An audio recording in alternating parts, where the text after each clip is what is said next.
আসসালামু আলাইকুম ভিউয়ার্স, সবাই কেমন আছেন? আশা করি অনেক ভালো আছেন। আমি আবার আসলাম আপনাদের মাঝে আমার গরু ছাগল নিয়ে। আর যারা আমার চ্যানেলটিকে খুঁজে পান না তারা তোহা বাবু 2020 থেকে সার্চ দেবেন, তাহলে সবার আগে আমার চ্যানেলটা চলে আসবে। আচ্ছা, এই যে দেখতে পাচ্ছেন আমার যে একটা ছোট্ট খামার, এই খামারে যে 2-3টা গরু, এই গরুগুলোকে নিয়ে আমার মনে করেন অনেক পরিকল্পনা আছে। এখান থেকে আমি কেমন মুনাফা অর্জন করব, কেমন খরচ হবে, কেমন ব্যয় হবে, কেমন লস হবে, কেমন লাভ হবে, সব কিছু মিলায় একটা 6-7-8 মাসের একটা মনে করেন যে পরিকল্পনা করে রাখছি। এখন এই যে পরিকল্পনাটা আছে, এই পরিকল্পনাটা কতটুকু আমি সাকসেস হব এই বিষয়ে আমার এখন মূল চিন্তা ভাবনা। এখন দেখা যাক, গরুগুলো তো অনেকটা দুষ্টু প্রকৃতির গরু, মানে এদেরকে যদি বাইরে ছাড়া হয় তাহলে তো মনে করেন যে লাফালাফি করে, মাটি তুলে ফেলে দেয়, এমন একটা অবস্থা করে, মানে একটা পাগল গরুর মতন সব কয়টা। তাই এদেরকে আমি বাইরে বাঁধি না, আর আমি চেষ্টা করি মানে গোয়ালে বেঁধে রাখার। এতে করে কি হয়, মোটামুটি আমার মনে করেন যে ক্ষয়ক্ষতিটা কম হয়। এরা এখানে ঠিকঠাক আছে দেখি, শুধু আমি একটু ঠিক মতো খাবারটা দিয়ে থাকি, পাশাপাশি ততটুকু যত্ন করা প্রয়োজন ঠিক ততটুকু যত্ন আমি করে থাকি। আমি যখন বেকার ছিলাম তখন আমার ভালো লাগতো না, আমার সব সময় মনে হতো যে আমি একটা কিছু করব, আমি একটা কিছু করব, কিন্তু কি করব এই বিষয়টা আমার মাথায় ছিল না। কিন্তু আস্তে ধীরে আমি বুঝতে পারলাম যে আসল কথা একমাত্র হয়তো বা আমি গরুর সেক্টরে আমি মোটামুটি লাভ করতে পারবো। তাই আমি ঠান্ডা মাথায় ভেবে চিন্তা চিন্তা করে আমি এই সেক্টরে চলে আসলাম। তো এই সেক্টরে আসার মূল গল্পটা যদি জানতে চান তাহলে ভিডিওটা দেখতে পারেন, মজা পাবেন অনেক সময়। আজ থেকে কয়েক বছর আগে আমার কাছে যখন কিছু সংখ্যক টাকা ছিল, প্রায় ওই 35,000 টাকার মতন ছিল। তো আমি সেই টাকাটা দিয়ে আমি একটা দেশি গরু কিনি, দেশি ষাঁড় গরু কিনে আমি সেখান থেকে আমার মানে খামারটা চালু করলাম। তখন একটা ঘর বানিয়েছিলাম, ছোট্ট একটা ঘর বানিয়েছিলাম, ঘরের মাথাটাও পাকা ছিল না, আমি ইটা পেরছিলাম। ইটা পেরে মানে কোনো মতো একটা মানে ঘর, যেটাকে না করলেন এরা মানে ঘর করে আমি সেখানে আর কি রাখছিলাম একটা গরুকে। তো গরুটাকে 4-5 মাস পালার পরে তখন আমি বিক্রি করলাম একটা দালালের মাধ্যমে। আসলে তখন আমি বুঝতে পারছিলাম যে দুনিয়াটা কেমন, মানুষেরা কেমন, অন্ততপক্ষে দালালরা ঠিক কীরকম হয়ে থাকে, এই বিষয়টা আমি তখনই বুঝতে পারছি। আর সেখানে আমি একটা জিনিস শিখছি, সেটা হচ্ছে আপনি পরিশ্রম করলেন, আপনি পালন করলেন, আপনি টাকা দিয়ে কিনলেন, আপনি সব কিছু করলেন, কিন্তু দিন শেষে যখন অন্য কারোর মাধ্যম দিয়ে যখন আপনি বিক্রিটা করবেন তখন দেখা যাবে যে আপনার পরিশ্রমের টাকা, আপনার লাভের টাকা, আপনার আসল টাকা সব কিছু মিলিয়ে সব কিছু নিয়ে চলে যাবে হলো সেই অন্য লোকটা, আর আপনাকে দিয়ে যাবে হলো তার বুড়া আঙ্গুল। অর্থাৎ আমি বোঝাতে পারলাম যে আমি গরুটা কিনেছিলাম ওই ধরে নেন 35,000 টাকা দিয়ে, আমি এবারে খরচ টরচ করছিলাম ওর পেছনে প্রায় 10 থেকে 15 হাজার টাকার মতো, বা তার বেশিও খরচ হতে পারে। তখন হয়তো বা গরুর ভুষির দামটা একটু কমই ছিল, কিন্তু তারপরে ওই সময়কার কম হলেও কি হবে, ওই সময়কার ওই টাকারও অনেক মূল্য ছিল। তো যাই হোক, তারপরে বিক্রি করলো ওই 35,000 টাকা দিয়ে। ধরা যান আপনি একটা গরু 5 মাস পালন করলেন, করে আপনি যে দামে কিনছিলেন সে দামে বিক্রি করলেন, তাহলে কেমনটা দেখাবে বলেন? তা আমার সাথে এরকম একটা মিরাক্কেল হয়েছিল। তো এই মিরাক্কেলটা হওয়ার পরে আমি একশোটা কথা বলি ভিউয়ার্স, আমি একদম ভেঙে পড়ছিলাম, যেটা সত্যকারের কথা, আমি একদম ভেঙে পড়ছিলাম। আমার রুচি উঠে গেছিলো গরুর সেক্টরের উপর থেকে, মানে গরুর উপর থেকে রুচি উঠে গেছিলো। তো তারপরে আর আমার গরু কেনা হয়নি। তারপরে আমি গরু পালতেছিলাম না, ছাগলও পালতেছিলাম না, শুধু কয়েকটা কবুতর ছিল, 2-1টা মুরগি ছিল, আর পাশাপাশি পড়ালেখা করতেছিলাম। তখন আমি পড়ালেখা একটু একটু মন দিলাম, মানে পড়ালেখা করলাম। পড়ালেখা করলে তো কি হয় জানেনি, পড়ালেখার পাশাপাশি আড্ডাবাজি, বন্ধু বান্ধব নিয়ে ঘোরাঘুরি, এগুলা করতে করতে মনে করেন যে 2-1 বছর পার হলো, বা 2-3 বছর যেটা পার করে দিলাম। পার করে দেওয়ার পরে হঠাৎ করে মনে করেন যে বাবা অসুস্থ হয়ে গেল, ভালো অসুস্থ হয়ে গেল। তো অসুস্থ হওয়ার পরে তখন বাবাটা মারা গেল। মারা যাওয়ার পরে আমি মনে করেন যে কিছু টাকা পেলাম, বেশি না, কারণ আমার বাবা মনে করেন যে জমি তেমন একটা বিক্রি করেনি, বা যা আছে সেগুলো আছেই। তো টাকাটা পাইলাম কীভাবে, ধরে নেন হলো বাবার কিছু ক্যাশ টাকা ছিল। তো যে টাকাটা মনে করেন যে সে তো মানে একবার মৃত্যু হয়ে গেলে তখন কিন্তু তার সাথে টাকা পয়সা, বাড়ি গাড়ি কিছু যায় না, যাই হলো সাদা কাফনের কাপড়। তো এরকম একটা বিষয়। তো আমরা 2 ভাই আর মা, যাই হোক এখন মা মনে করেন যে আমাকে কিছু টাকা দিল, আমার ভাইয়াকেও কিছু টাকা দিল সেখান থেকে। তো আমি মানে বাবা মারা যাওয়ারও প্রায় মাস 2-3 পরে টাকাটা দিছিল আর কি, 2-3 কি 4 পরে। তো নেওয়ার পরে আমি ভাবলাম যে যেহেতু দিল তো ভালো লাগে না বাসাতে, মানে বোরিং ফিল হয়, কি করব না করব কিছু বুঝলাম না।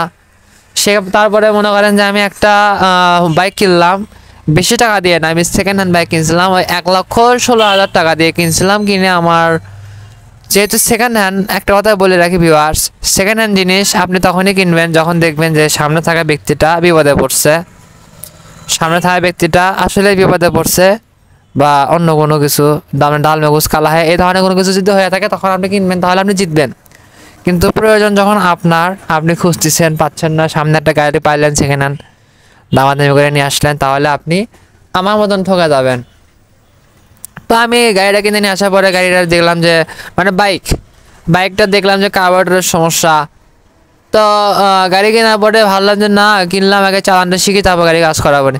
এই সে করতে করতে গাড়ির পিছনে আমার মোটামুটি প্রথমে তো কার্বোরেটরটা নষ্ট হয়ে গেল।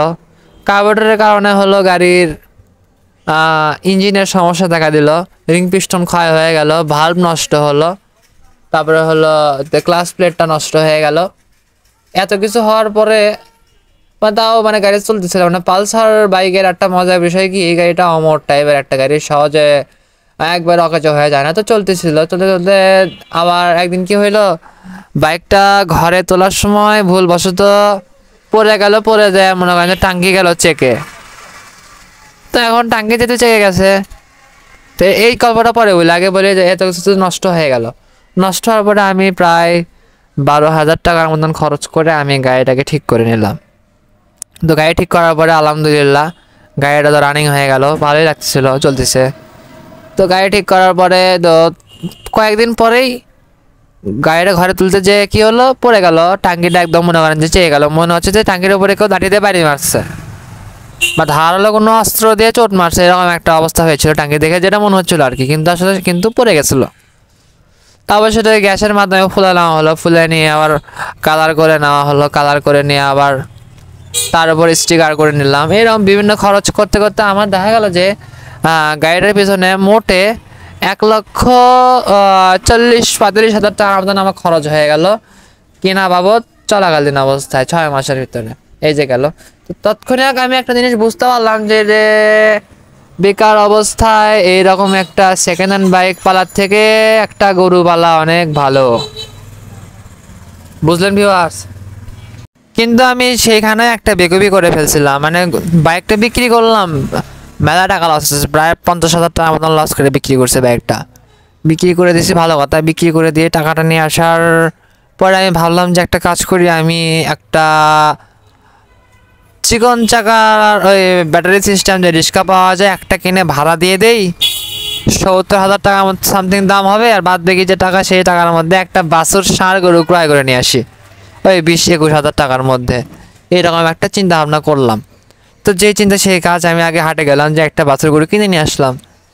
তো এখন তারপরের দিনে আমি এখন রিক্সা কেনার জন্য যাব, এমন অবস্থায় আমি বুঝলাম না কিছু, হুট করে এখন আমার বাড়ি থেকে বলতেছে তুই যে রিক্সা কিনবি ভালো কথা, কিনে সমস্যা নাই, কিন্তু কেনার পরে যদি গাড়িটা যারে ভাড়া দিলে সে যদি গাড়িটা নিয়ে যদি চুরি করে নিয়ে চলে যায় বা গাড়িটা যদি হারা যায়, তখন তোর কি হবে? তখন সেই টাকাটা কই থেকে নিবি, কান্দে নিবি? এরকম বিভিন্ন কথার মাধ্যমে মনে করেন যে তারপরে বললাম যে না আসলে ঠিক আছে, দরকার নাই তাহলে বাইক কেনার, সরি দরকার নেই তাহলে রিক্সা কেনার, তাহলে আমি এই টাকা দিয়েও আমি গরুই কিনি। যে কথা সেই কাজ, আমি আবারও হাটে গেলাম, হাটে যে আবার আরও 2টা গরু কিনলাম, এবারে তাহলে আমার 3টা গরু। আপনারা চাইলে ইউটিউবে ঢুকে, যেহেতু আসেনি একদম লাস্টের দিকে যাবেন, প্রথম দিকে যাবেন, আমার চ্যানেলের বয়স বেশি না ভিউয়ার্স, 8-9 মাসের মতন বয়স এই চ্যানেলের, যে দেখে আসতে পারবেন। ওখানে 3টা গরু ছিল, তখন এই গোয়ালঘরটা ছিল না, তখন আমার ছিল আগেকার গোয়ালঘর।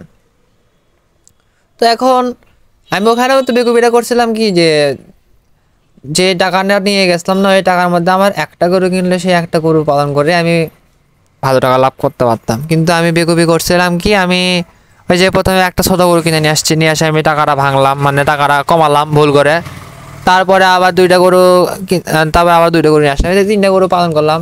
তবে 3টা গরু পালন করে আমি 3 ধরনের অভিজ্ঞতা লাভ করছি ভিউয়ার্স।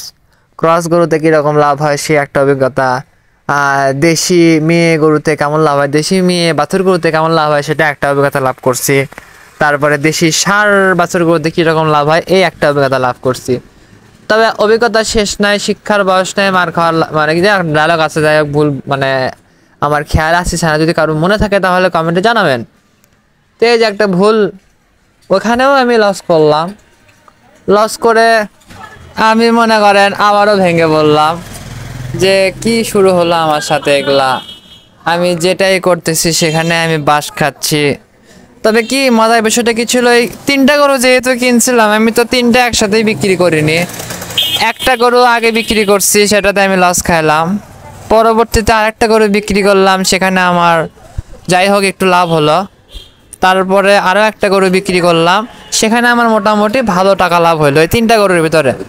তো সেখান থেকে আমি শিখলাম যে গরুর সংখ্যা যদি বেশি হয় তো ওখান থেকে হয়তো বা 2-1টা গরু তো লসও হবে, কিন্তু অন্যান্য গরু থেকে যে লাভটা আসবে সেখান থেকে মনে করেন যে খরচটা পুষিয়ে আসবে। এমনও হতে পারে যে 3টা গরু থেকে লাভ বেরোলো তাহলে তো বাম্পার, এরকমটা হয় আর কি। তারপরে আমি 2টা গরু কিনলাম, 2-এর থেকে মানে ওগুলো ছোটো গরু ছিল। এইরকম করতে করতে মনে করেন যে এখন আল্লাহর রহমতে আমার খামারে 3টা গরু আছে। গরুগুলো যে আহামরি বিগ সাইজ তা না, গরুগুলা তো দেখতেই পারছিলেন আপনারা কীরকম সাইজের গরু, মানে মোটামুটি না বড় না ছোট, মানে একটা মিডিয়াম সাইজের গরু। এই গরুগুলোকে যদি 1-1.5 বছর পালন করা যায় তাহলে মোটামুটি কষাইয়ের জন্য কষাই টার্গেটের গরুগুলো হয়ে যাবে তৈরি। তো পালন করতেছি, আর পালন করার মধ্যে একটা বিষয় কি, মাঝখানের গরুটা আমার একটু দুষ্টু টাইপের গরু, মানে একটু বেশি চঞ্চল টাইপের গরু। দেখতে পাচ্ছেন চারির উপরে সে দাঁড়ায় আছে ছানার পাটে। আমি চিন্তা করি যে এই গরুটা তখন বড় হবে, বড় হওয়ার পর যদি এরকম দুষ্টামি করে তাহলে একটু সমস্যায়, কারণ এই চারিগুলো বসাতে আমার ভালো টাকায় খরচ হয়েছে। তো এখন যেহেতু ভালো টাকা খরচ হয়েছে, আল্লাহ জানো এই চারিগুলোকে যেন ঠিকঠাক রাখে। আমি চাই না যে আবারও খরচ হোক, কারণ আমি একদম মিডল ক্লাস ফ্যামিলির ছেলে। আমার কাছে 100 টাকার অনেক মূল্য, আমার কাছে 500 টাকার আরও বেশি মূল্য, আমার কাছে টাকার অনেক মূল্য। আমি টাকা নষ্ট করতে একদম পছন্দ করি না, আমি খুব হিসাব করে চলি। আমি কালকে কি খাবো সেটা আমি আজকে চিন্তা করে রাখি, যে কত টাকা খরচ করলে হবে এরকম একটা বিষয় খুব হিসাব করে চলি। কারণ আমার বাবা ওই সরকারি চাকরি করতো না, যে মনে করেন যে পেনশনের টাকা আমার মা তুলতেছে সেখান থেকে আমাদেরকে দিচ্ছে। কারণ আমি তো একজন মধ্যবিত্ত পরিবারের যুবক, আমার বাবা একটা দোকান করছিল আর কি, মানে মুদির দোকান। তো সেই দোকানটাই আমি এখন পরিচালনা করি। আমার মাও অনেক অসুস্থ একজন মানুষ, সে আপাতত আমার বাসাতে নাইও, সে মনে করেন গেছে হলো তার ভাইয়ের বাসায়, সে এখানে আছে, মানে থাকবে কিছুদিন, তো থাকুক, আমি আছি আমার বউকে নিয়ে এখানে। তো এখন নিজেরা কীভাবে চলবো এই জন্যই মনে করেন যে চেষ্টা করতেছি। আর এই গরুগুলাকে মেনলি পালন করার মূল উদ্দেশ্যটা হচ্ছে কি, জেদ করে পালতেছে। মানে অনেকে বলে যে গরুতে নাকি লস লস লস, গরু পালন করে নাকি কেউ কোনোদিন কিছু করতে পারেনি, খরচের টাকা নাকি ওঠে না, লাভ নাকি হয় না, এটা নাকি নেহায়াতি বলে শুধু বেকার খাটনি পরিশ্রম। আর অনেকে অনেক ধরনের কথা আমাকে বলছে। তো আমার একটা সমস্যা কি মাথার, আমাকে যে জিনিস নিষেধ করা হয় আমি সেই জিনিসটাই করার চেষ্টা করি, এবং সেখান থেকে আমি সফলতা অর্জনের পুরোপুরি চেষ্টা করি। কিন্তু আজ পর্যন্ত আমি সত্যের কথা বলে বিভাগ, আমি আজ পর্যন্ত কোনো বিষয়ে আমি সাকসেস হতে পারিনি। যখন কেউ যেটা নিষেধ করে সেটা আমি করে আমি হেরে তখন আমি নিজেদের সাথে সরে আসি, এরকম একটা বিষয়। বলবো না যে সফল হয়েছে জীবনে কোনো একবার, তবে বর্তমানে পালতেছি, জিনিসটা ধরে আছি। আমার অবশ্য আমার এই ব্যবসায়িক বয়সে বলেন বা আমার এই প্রাণী জগতে বলেন, আমি একমাত্র কবুতর জিনিসটা আমি বারবার বিক্রি করছি, বাবা কিনছি, কেনা বেচা করতে আমি পালা বাদ দিতে পারিনি। এখনই ধরে নেন আমার কিছু কবুতর আছে, রাগ উঠলো, ভাইরাস ঢুকলো, আমি কিছু কবুতর বেঁধে দিলাম বা সব বেঁধে দিলাম। দেওয়ার 6 মাস পরে কি একটা সমস্যা হয়, আমি যখন ঘুমাই স্বপ্নের মধ্যে আমি কবুতর পালতেছি, স্বপ্নের মধ্যে কবুতর ওড়ায়, স্বপ্নের মধ্যে কবুতর ধরি, স্বপ্নের মধ্যে অমুক বাড়ির কবুতর দেখতে গেছি এলাম ঘরে, আবার এক দিয়ে যায় কিনে নিয়ে আসি, আবার কবুতর দিয়ে বাইরে ভরা দেয়, এরকম হয় আর কি, মানে নেশা। তো গরুও হয়তো আমি এরকম একটা নেশা দিতে হবে, জাতীয় প্রাণী, যেটা নেশা কেউ একবার ধরলে কেউ আর বাদ দিতে পারে না। তো বাদ না দেওয়ার মতন কোনো কিছু নাইও, পালন করা যখন শুরু করছি তখন পালন করবোই, যা আছে কপালে কোনো বিষয় না। আল্লাহ যদি বরকত দেয় এখান থেকে অবশ্যই একটা ভালো একটা মানে রেজাল্ট আমি পাবো। এখন শুধু ধৈর্য ধরে আছি যে 5 মাস কি 6 মাস পরে এখান থেকে আমি কত টাকা প্রফিট আর্ন করতে পারি, এই বিষয়টা আমি যখন বুঝতে পারবো, জানতে পারবো, তখনই আমি বুঝতে পারবো যে না, আমি সামনে এটা দিয়ে আমি ভালো কিছু করতে পারবো। তবে আমার ধারণা যে 3টা গরু দিয়ে তেমন কিছু হবে না। আমার খামারে মোটামুটি যদি 5টা গরু থাকতে পারে, মানে রাখতে পারি আমি 5টা গরু, 5টা ষাঁড় গরু রাখতে পারলে আমি যদি 3 মাস করেও পালন করি। আর হ্যাঁ, ষাঁড়গুলো হইতে হবে একটু মানে দাঁতাল, দাঁত হয়েছে বা দাঁত উঠবে বা দাঁত হয়ে গেছে কিন্তু শরীরে গোস্ত নাই, এরকম টাইপের একটু ভালো জাত মানের গরু যদি কিনে নিয়ে আসা যায় তাহলে সেখান থেকে আমি মোটামুটি ভালো কিছু আনতে পারবো। গরুর প্রতি যদি আমার 20,000 টাকা করে লাভ হয় 3 মাস পর পরে, আমি মনে করেন যে 5টা গরুর থেকে আমি 1 লাখ টাকা আনতে পারবো। 5 মাসে যদি 1 লাখ টাকা যদি আমি আনতে পারি তাহলে আমার প্রত্যেক মাসে আমার স্যালারি হচ্ছে বাসায় বসে থেকে 20,000 টাকা করে, যা একটা কোম্পানির ম্যানেজারের বেতনের সমান বা যা একটা কোম্পানির স্টাফের বেতনের সমান। অথচ সেখানে অনেক নিয়ম কানুন মেনে চলতে হয়, অথচ এখানে আমার নিয়ম কানুন নেই। হ্যাঁ, নিয়ম কানুন নাই বলতে বলে এখানেও নিয়ম কানুন আছে। কোম্পানিতে তাও ছুটি হলে তো আপনি আপনার বউ বাচ্চা নিয়ে এখানে সেখানে ঘুরতে যেতে পারবেন, কিন্তু এই গরু এমন একটা প্রাণী রে ভাই, গরু যদি আপনার বাসায় থাকে আপনি চাইলেও বিয়ের দাওয়াত খেতে যেতে পারবেন না, গেলে ওই রাত থাকতে পারবেন না, বা সকালে গেলেন বিকেলের সময় মধ্যে আসতে হবে, কারণ খাবার দিতে হবে, অনেক ঝামেলা আছে ভিউয়ার্স। গরু পালন করা সরকারি চাকরির থেকেও বেশি ভয়ানক। সরকারি চাকরিতে তো স্বাধীনতা আছে যেটাই হোক, কিন্তু গরুর ক্ষেত্রে আপনার কোনো স্বাধীনতা নাই, কোনো স্বাধীনতা নেই দুনিয়াতে, কোনো কিছুতে স্বাধীনতা নেই যতদিন পর্যন্ত আপনি সাকসেস না হবেন। আপনি যখন একদম সফল উদ্যোক্তা হয়ে যাবেন তারপরে আপনি সেখান থেকে আপনি স্বাধীনতাটা পাবেন। ধরে নেন আপনার খামারে 100-150 গরু হয়ে গেছে, আপনি এখন নিজে কাজ করলেন না, আপনি এখন কর্মী রাখলেন 6-7টা, তখন আপনার মনে করেন যে তেমন একটা পেইন হবে না। আপনি তখন বাবু সেজে খামারটা দেখাশোনা করলেন, তা না হলে একটা ম্যানেজার রাখলেন, সেই ম্যানেজারটার উপর দায়িত্ব পড়লো তুমি আমার খামারটা পরিচর্যা করবো বা দেখে শুনে রাখবে, কোথায় কি হচ্ছে না হচ্ছে সবকিছু খেয়াল রাখবে এবং আমাকে ডে বাই ডে সব খোঁজখবর দিবে। আর সিসি ক্যামেরা লাগানো আছে, আমি তো দেখতেই পাচ্ছি সবকিছু, কে ফাঁকি দিচ্ছে কে কাজ করতেছে। আর আমি গরুতে আমি এত এত কোটি টাকা ইনভেস্ট করলাম, আমার লাভ কত লক্ষ টাকা আসলো, আমি বিষয়টা দেখেই বুঝতে পারতেছি। এইরকম একটা বিষয়, সবকিছু তার ধারণা নিতে হবে। আর এই ধারণা থেকে অনেক কিছু শেখা যায়। শিক্ষার কিন্তু বয়স লাগে না, একটা বয়স্ক মানুষ চাইলেও কিন্তু ক্লাস 1 থেকে আবার পড়ালেখা শুরু করতে পারবে এবং তার হায়াত যদি বেশি থাকে তাহলে সে মনে করেন যে অনার্স কমপ্লিট করতে পারবে। অনার্স কমপ্লিট করার পরে ঘুষ দিয়ে চাকরি নিতে পারবে। অবশ্যই এখন আর ঘুষ টুস দেওয়া লাগে না, এখন সব কিছু খুব সহজেই হয়ে যায়, মেধাতে অনেক কিছু হয়ে যাচ্ছে। কারণ এখন আমাদের দেশটা হয়ে গেছে সোনার দেশ। আগের হিসাব বাইক আছে, বর্তমানে হিসাব একদম সলের একটা ভালো হিসাব। আর এই যে বিবার দেখেন আমার গরু কি সুন্দর হাজার পাটে দাঁড়ায় আছে, কি সুন্দর করে দাঁড়ায় আছে, তার রূপের আগুনে মনে করেন যে আমার গোয়াল ঘর খালি চকচক করতেছে। যদিও আমার গরুগুলো দেখতে তোরা সুন্দর লয়, এমনি সাধারণ মানে খেলা দেওয়ার মতন না, মোটামুটি আমি যেরকম হাড্ডি আমার গরুগুলো ওই রকমই হাড্ডি, এই হাড্ডি ভাই এরকম একটা অবস্থা। আর আমাদের বাংলাদেশের যে একটা অবস্থা বর্তমানে, এই অবস্থা হিসেবে এখন বেকার থাকার চেয়ে কর্মজীবনে মন দেওয়া উত্তম। আর একটা কথা মাথায় রাখবেন, সেটা হচ্ছে আমাদের বাংলাদেশে কিন্তু শিক্ষিত যুবকেরাই কিন্তু বেকার বেশি। আমাদের দেশে লক্ষ লক্ষ শিক্ষিত যুবক কিন্তু বেকার, অথচ যারা লেখাপড়া করেনি তারাই যাই হোক কোনো না কোনো কর্ম করে খাচ্ছে, নিজের কামে নিজে খাচ্ছে এবং খুব ভালো আছে। আর শিক্ষিত যুবকেরা না পাচ্ছে চাকরি, না পাচ্ছে কোনো কিছু করতে, মনে করেন যে খালি ঘুরে বেড়াচ্ছে টোটো কোম্পানির মতো, আর মানুষের জন্য অপমান হচ্ছে মানুষের কারণে। এটা হলো সলিড কথা, বিশেষ না হলে খোঁজ নিয়ে দেখেন। আর আমি আধা শিক্ষিত, পুরোপুরি শিক্ষিত হওয়ার গেলে মনে করেন যে আমার বয়স 30 হয়ে গেল নি, তারপর আমার টাকমাক মনে করেন যে পড়লো নি এবং ভুঁড়িটা একটু বড় হয়নি, তারপর আমি একটা সুন্দর নারীকে বিয়ে করতে পারতাম, কিন্তু আমার তো ধৈর্য ছিল না, আমি খুব তাড়াতাড়ি বিয়ে সাথে করে নিয়েছি। আর বর্তমানে এখন এটাই ভালো। আর এগুলা হচ্ছে পাকিস্তানি মুরগি, দেখেন মুরগিটাও কি সুন্দর তাকায় আছে, মোরগ মুরগি, তার হয়তো বা বিয়ের বয়স হয়ে গেছে দেখে তাকায় আছে। তো তার জন্য একটা পাত্রী খুঁজতেছি, পাত্রীটা অবশ্যই লাল টুকটুকে সুন্দরী একটা পাত্রী হতে হবে। যদি আপনাদের খোঁজে থাকে তাহলে অবশ্যই জানাবেন। আর এটা হচ্ছে সাদা মোরগ, মানে এখানে এগুলা পালার যে মূল কারণটা হচ্ছে এগুলো থেকে কিন্তু ভালো টাকা লাভ করা যায়।